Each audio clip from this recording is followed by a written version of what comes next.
Sesaat lagi, saya akan mengajak kalian untuk belajar mengenai air yang kita pakai sehari-hari.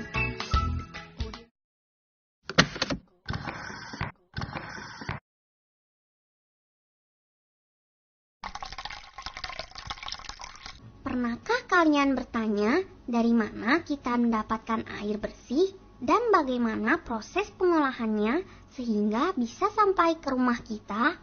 Nah, sebentar lagi kita akan menyaksikan bersama-sama bagaimana proses pengolahan air tersebut. Setiap makhluk hidup pasti membutuhkan air. Apakah kalian tahu bahwa 70% dari tubuh kita terdiri atas air? Untuk bertahan hidup, manusia membutuhkan air untuk minum, mandi, mencuci, memasak, dan masih banyak lagi. Begitu pula dengan hewan dan tumbuhan. Mereka juga membutuhkan air untuk hidup, sama seperti manusia. Jadi, kebayangkan bagaimana pentingnya air dalam hidup kita. Oleh karena itu, sangat penting bagi kita untuk dapat menghemat air. Karena sumber air jumlahnya terbatas. Air yang kita konsumsi bisa berasal dari berbagai macam sumber mata air. Ada yang berasal dari gunung, sungai, dan danau. Namun, tahukah kalian bahwa Batam tidak memiliki sumber-sumber air tersebut? Lalu, dari manakah sebenarnya air bersih yang selama ini kita gunakan sehari-hari? Sebenarnya, air yang selama ini kita konsumsi berasal dari air hujan yang ditampung di dalam dam untuk diolah.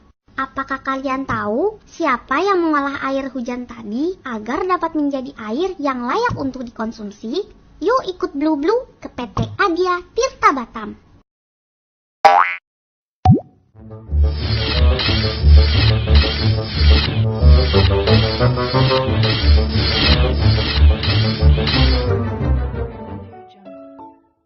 PT Adia Tirta Batam atau bisa dikenal dengan ATB merupakan perusahaan air minum swasta yang ditunjuk oleh pemerintah sebagai penyedia air bersih di Batam. Jadi, ATB inilah yang mengolah air hujan tersebut menjadi air bersih agar layak untuk kita konsumsi.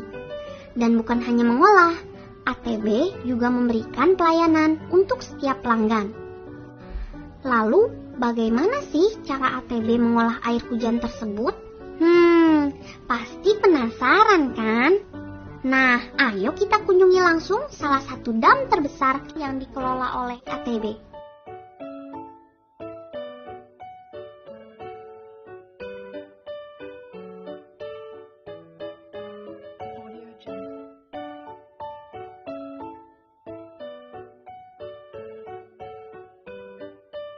Wah, sekarang kita sudah sampai di Dam Duryangkang. Menakjubkan sekali ya pemandangannya.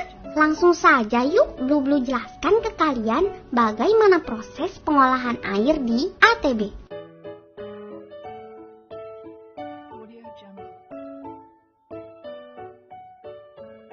Pada saat hujan turun, air hujan tersebut akan ditampung dalam dam untuk menjadi air baku. Air baku tersebut akan mengalami penyaringan air dari benda-benda asing. Setelah itu, air akan dicampur dengan zat kimia untuk memisahkan air dari kotoran. Kotoran tersebut disebut sebagai flok. Air pun mengalir ke kolam flokulasi, di mana semua kotoran atau flok tadi akan menggumpal menjadi lumpur. Lalu, air masuk ke tahap sedimentasi, di mana air dipisahkan dari endapan lumpur. Setelah itu, air pun disaring kembali di kolam filtrasi. Lalu, air akan dibubuhi dengan klorin. Klorin adalah zat kimia yang berfungsi untuk menghilangkan kuman dan bakteri. Nah, air pun sudah menjadi bersih dan akan segera disalurkan melalui reservoir untuk kemudian akan didistribusikan ke setiap pelanggan ATB. Dan yang perlu kalian ketahui lagi, pemberian zat kimia yang dilakukan